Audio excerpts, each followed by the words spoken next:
الله الحمد لله والصلاة والسلام على من لا نبي بعده. فسلام الله عليكم ورحمة الله تعالى وبركاته. ومركل إي ولاشين الله درتيس إذن جعل وحين ربنا إن هلكن كسو قدومنا حديث كيني تضبات دو إلهي قدره وحين هر أوبسو هذا الحديث كيني لحد وكهد لي شب هذا وحيابها يعني حارانتنا عن أهين حلاشنا عن أهين داوعي كرا cibaadadaada ama dhaawici kara qalbigaaga. Marka waxaan halkan ka soo gudbinaynaa xadiiskeenii toddobaad. Waxa uu ku bilaabanayaa sida tan: عن أبي رقية تميم بن أوس الداري رضي الله عنه أن النبي صلى الله عليه وسلم قال: الدين النصيحة. قلنا: لمن؟ قال: لله ولكتابه ولرسوله ولأئمة المسلمين وعامتهم. رواه مسلم. حديث كان وحديث كاني تضبات وحاونا كهدليا وانذا وحاو وانينيا ومضى وحالا وريي أبو رقية تميم بن أوس الداري الله كرالي نقضيه النبي كان نبتقدي إن حريس دشيس الله يري دينتو ووانو وانسيحو وحانا نري ayuu yiri yacni diintu waa naseexo waxaanu niri ayuu u yahay rasuulka allah yacni saxaabadii ama Caaisha ayaa waxa afwan Ruqiya ayaa waxa ay leedahay ama saxaabada ayaa waxa ay dhaheen yuu u yahay naseexo. Rasuulka allah wuxuu yiri wuxuu u yahay allah iyo kitaabkiisa iyo rasuulkiisa iyo madaxda muslimiinta iyo dadweynaha intaba. Xadiiskaasna waxaa warinaya Muslim. Marka xadiiskani wuxuu ka hadlayaa qiimaha weyn ay waanadu ku leedahay diinta islaamka.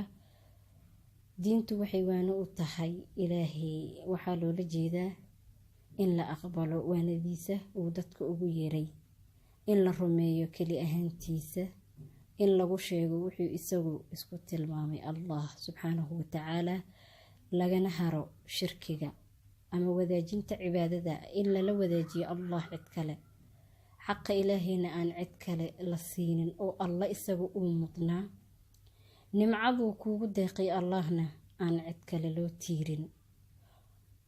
Wuxuu diinku waanu u yahay kitaabka Ilaahay, in la rumeeyo inuu yahay kitaab kasoo degay xagga Allah, kadibna la xurmeeyo laguna camal falo.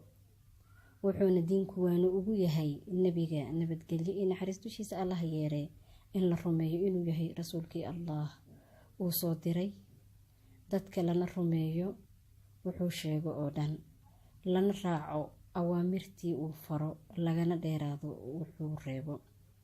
Madaxda muslimka wuxuu diinku waanu ugu yahay waa in xaqa loogu gargaaro, wixii gafaf ama qalooc ah oo lagu baraarujiyo amarada ay soo saaraan oo ay dadku ugu daneynayaan macnaha shareecadana waafaqsan, iyana waa in la fuliyo, inaan loo baarin ceebo iyo inaan laga faafinin dacaayad dadka nacsiinaya, iyo in lagu yacni gacan siiyo mashaariicda lagu horumarinayo danaha ummadda, iyo inaan amaan been ah iyo munaafiqnimo lala hoos roorin, yacni amaan been ah iyo munaafiqnimo aan wax run aan ahayn lala hoos roorin.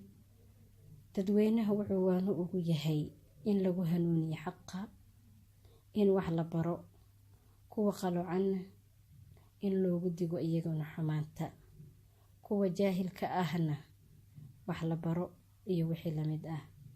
Marka diinkuba wuxuu yacni ku hirgeli karo waa in waano iyo wax isu sheegid.